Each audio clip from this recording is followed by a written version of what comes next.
The title explains it all. I'll explain everything to the best of my abilities. I'm not sure I'll make it out, so I'm posting this story as a cautionary tale to others to hopefully prevent future deaths. It was the middle of the night. I was in a voice chat with 4 of my friends. Since I was going to be home alone for the next week, I could stay up and have fun without any issues. Around 4 AM, we had run out of things to talk about, so there was an uncomfortable silence for the next few minutes. I was just looking around my room when suddenly my phone turned on with a bright flash. I had got a notification telling me I joined some random group I've never heard about. After some initial confusion, I opened the app and saw that the one who invited me was one of my friends in the voice chat with me. I asked him why he did that, and he just said he was bored and thought it would be fun for us to raid some random group chats. We thought about it and decided to try it out. We invited the other 2 friends and all checked out the group. There were over 1,000 members, and right up until we joined, there was a conversation going on. They were talking about random stuff. The best way I could describe it was like a Facebook group chat, full of middle-aged moms talking about random stuff. There were a number of topics: the best detergent to remove carpet stains, auctions for phone cases and chargers, and a bunch of other usual stuff. There was nothing unusual going on, so we decided it was the perfect time to start. As teenagers, we began doing a number of weird stuff, from sending porn links to those dumb speed up your PC tutorials. After a while of doing random shit to annoy the members, there was still nothing. My friend that joined first said right as he joined he saw that people were still typing, but after that, it all stopped. We saw that our attempt at a raid had failed, as we weren't getting any angry messages or anything along those lines. As we were about to call it quits, the friend that was the first to join gasped in excitement. He has gotten a private message from the owner of the group. We all got really excited and told him to start sharing the screen so we could watch along. The owner saw all of our messages and asked what our intentions were. My friend then started roleplaying as a grandmother in her late 80s.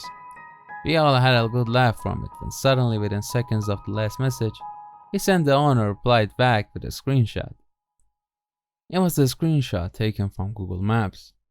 It was the front of his house, although my friend was quiet. As soon as he saw it, the rest of us started laughing our asses off. We reassured him it was Google Maps, so he wasn't there obviously. There was another message from the owner 10 seconds later. Parker Williams, 14 years old. Brian Sanders, 15 years old. William Aston, 14 years old. Adam Smith, 14 years old. He was reading all our private information back to us. At this point, nobody was laughing. Even though we knew we got doxxed, we still thought he wasn't gonna do anything else. For the next minute, it was pure silence. All 3 of my friends went to check if their doors were locked while I kept looking through the group messages. After 5 minutes, there was finally another message from some random person in the group. It was another screenshot from Google Maps. This time, it was my house. Then another one of William's house, then Brian's house. I got another notification on my phone. The owner sent me a private message next. It was a 39-second video. The footage was really blurry and the camera was shaking. Most of the sound was heavy breathing until the last 9 seconds. The camera zoomed in and although blurry, I saw Parker. The owner was outside his house. I yelled at Parker but no response. Brian and William came back, but not Parker. The group chat started getting flooded with messages like Parker has left. There were so many I was convinced they were chatbots. I had gotten another picture from the owner. This one was really high quality, but the room was dark. The only light was from a computer monitor. In the corner I saw something. It was on the ground with some sort of liquid next to it. Then another picture closer to the thing on the ground. Then another. Eventually, I could tell it was Parker. This wasn't a joke anymore. The group chat started getting spammed with pictures of mutilated bodies and gore. Then more pictures depicting satanic rituals. Suddenly, all our face cams got turned on by themselves. In the background of Brian's room, I saw something moving. I asked him what it was, but He said he didn't say anything and yelled at me to not make stupid jokes at a time like this. Before I could even say a word, I realized that behind him was a window that was being opened by someone outside. I yelled at him to run, but by the time he realized what was going on, it was too late. He got pulled away into the darkness, and for the next 3 minutes, we still heard faint screaming. It was only me and William left. I had enough and went to call for help.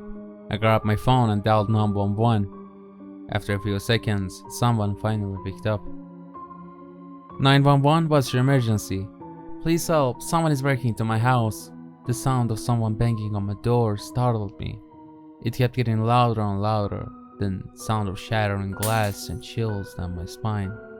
I hid under my bed and tried to calm my breathing. Stay calm, sir, we need your address. I couldn't reply because I heard footsteps getting closer. Newcastle Street, Panama City, 8698, please help.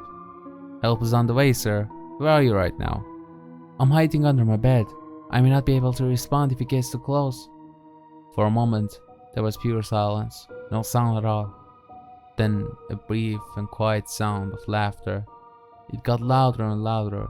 It was all coming from the phone. Soon enough, I could hear the same laugh coming from downstairs. I snuck my way to the closet. I hid inside there. As I'm writing this, I'm hearing him getting closer. He went from room to room, and he's almost here.